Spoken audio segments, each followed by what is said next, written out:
చాలా మంది అయినారంటే వీళ్ళు స్ఫూర్తినిచ్చారు, అవగాహన ఇచ్చారు, ఒక ఆలోచన కలగజేసేందుకు వీళ్ళ కన్న తల్లిదండ్రులు మరి ముఖ్యంగా అభినందించాలి. అతి సాధారణమైన కుటుంబంలో జన్మించిన వీళ్ళు తమ కృషి, పట్టుదల, కర్తవ్యపరాయణత, చిత్తశుద్ధ అవేర్నెస్ కృషి చేశారు. అత్యున్నతమైన చాలా మంచి పరిణామము.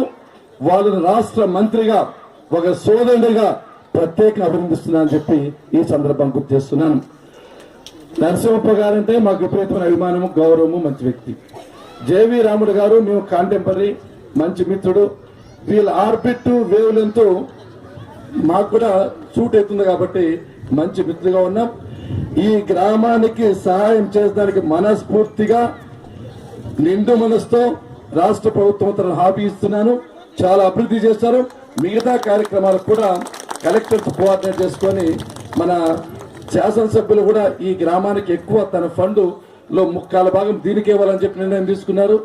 శాసనసభ్యులు, నేను, కలెక్టర్ గారు తప్పకోకుండా ముగ్గురము ముందుకొచ్చి ఎంత సహాయం చేయగలమో 100% తిరిగి అభివృద్ధి పథంలో కూడా నరసింహపల్లిని చిత్రపటంలో చూపించాలనే ప్రయత్నం చేస్తామని చెప్పి మాట్లాడదాం.